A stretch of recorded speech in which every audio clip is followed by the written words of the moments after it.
Okay guys, today we're going to talk about transition stiffnesses and how balanced the whip is from the start of the handle throughout the thong. First we're going to go to what you do not want to get when you get a whip. This is my first whip. This is the one that originally I made it in electric tape, which was the worst day ever, but after a couple of cracks and a couple of times of using it, it busted. This is what you do not want. But knowing that, the further the stiffness is throughout the thong, the more control you're going to have over the whip. It's the same as having a longer handle. An example of that would be this 7.5 foot right here. Like, come on, like, seriously, like, the length of this freaking transition is, I don't know, maybe 2 feet. And it's quite stiff, you know. Quite well balanced. It's actually a great whip. I use it for target practice all the time. What most of mine nowadays look like. So it's kind of like an intermediate in between a short transition like this Indiana Jones one, this was my first Indiana Jones one that I did, I don't know, maybe a year ago. I can't even remember anymore. A year and a half, 2 years ago. But this thing is extremely stiff, but yet the transition is not put out into the thong very far. Maybe only an inch or two. The steel rod probably ends maybe here, and it follows out, just a couple inches. While, the ones that I have now, it's about, I don't know, around 6 to 8 inches on the transition. It's quite stiff, but it's balanced well. So it's real stiff here, and then it gets more and more flimsy as it goes all the way down until it gets to the, here, which it's still that flimsy. You don't want this to be, like the fall. You don't want it just to, tangle it, or you don't want it flopping everywhere like it's nothing, like it's a wet noodle, which is Whip Basic, a more experienced whip channel. It talks more about this as I believe he's gone over this before, where you do not want a wet noodled whip. When you first get a whip, you don't want it to be like that. Even when it wears in, you don't want it to be like that. You want it to be like this one, stiff and ready to use. And when it breaks in, then you want it to be more noodle-like, but not. You never want it to be like a noodle up here, unless you have like a stock whip or even with a snake whip. You still don't want it to be up at the very base of the whip. You don't want it to be a noodle. It's just. It just feels weird. It's not going to be accurate when cutting. It just wouldn't work. But this is mostly what it should be like when it's worn in. Like, this was not like this when I first made this whip. It was more, more out like that. It was. I believe when I first made it, it was. The transition was followed out at least 5-6 inches. But I've used this whip more than almost any whip I own, other than my 6 foot, which you've all have seen the way I use that with my 3 crack tricks, and seeing how fast I could crack it and all that other stuff. But this, I've done the exact same thing with this one.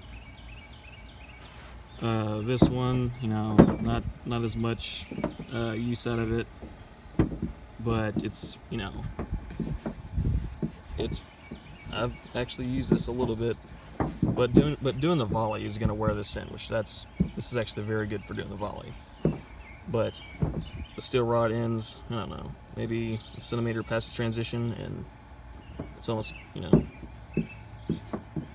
it's stiff, but it's not going to go anywhere.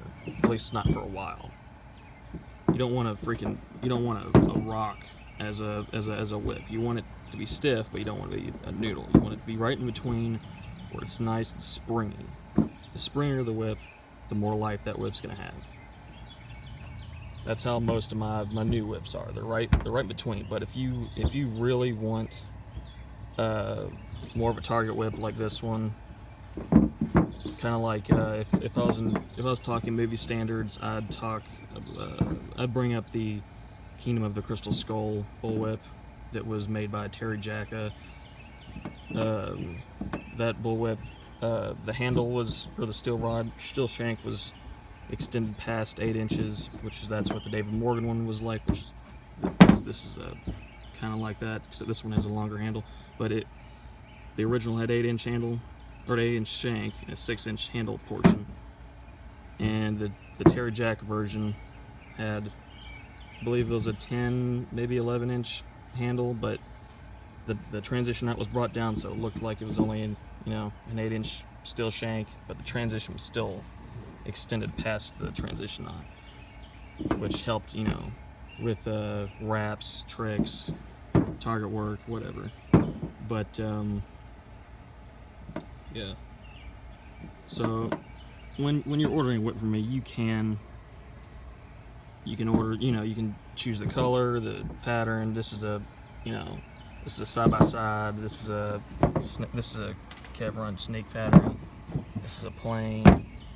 Whatever. If you want to keep the pattern even like this one, you can order a mismatch of pattern, or the mismatch of the pattern where it kind of varies all throughout, because this is dropping 2 strands at once. So let's see if we can find it.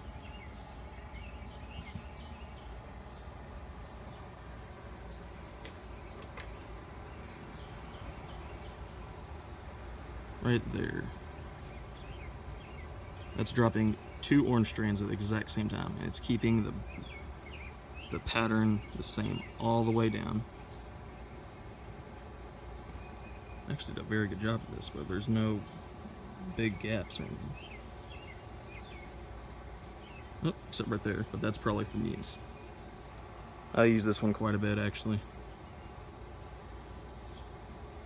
Damn, focus.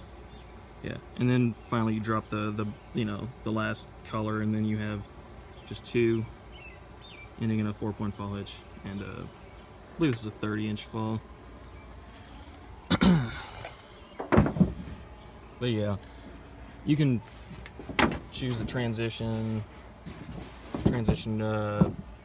stiffness, if you want it real stiff, if you want it swelled up, if you want an oversized, a bigger transition, or a bigger heel knot, kind of like the Indiana Jones whip. If you want a wrist loop, custom handle length. If you want 10-inch, 8-inch handle, 20-inch handle. Heck, I've done I believe it was a 15-inch handle for a Zorro whip that I did. I wanted to make that one as screen accurate as possible. I believe that was a 6.5 foot, 16 plat, all black, 2 transition knots here and here with a ferrule inside, and the heel knot was just normal, kind of like this one, except it had a I want to do something fancy on that one. I did a silver spiral on the inside, except it was more exposed than that. This is some of my earlier work. Yeah, that's some of my earlier work, but yet it's still, this one turned out actually pretty well. But I like exposing a little bit more of that spiral on the inside. But you can choose whether you want this bulked up, kind of like this, which I personally don't like. It's not aesthetic to me. I like this.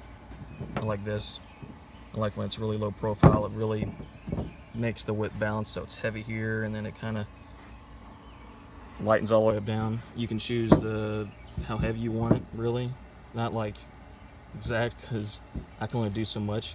So I'm talking about like shot loading the core. Like this one. This is probably one of the most heaviest whips I've ever made, and it's only an 8 foot, because it was my earliest work. I shot loaded this thing probably 4 feet, and it's an 8 foot whip, so that's kind of ridiculous, and that's probably why it's oversized in some spots. I actually do not I do not shot load 8-foot whips like that no more. I only do, this is an 8-foot, and I probably only did it maybe 2 feet, and it's still extremely well balanced. Actually, this one cracks really well if you've seen my my demo of me using this one. This one, I have no idea. It's probably the whole transition area. This one, I don't even know. I think I used a different type of BBs too. I believe I used plain copper BBs maybe, and most of these I use the copper, zinc, and steel BBs that are the hybrid stuff, so they don't rust that easily. But yeah, you can, you know,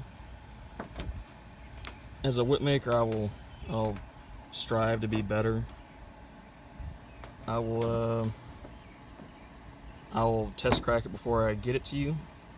You know, so I'll put an extremely long fall on and cut it down to where it needs to be, so it works properly, flows properly. It doesn't just, doesn't just flop out and not crack, because what's the point in having a whip if it don't crack and it doesn't flow properly. Oh yeah, you can, colors, pattern, length, shut load, transition. I will make it as stiff as possible to where it's usable, but it's not broken and worthless like this one. Actually, I don't even know why I still have it. Probably just for demonstration purposes.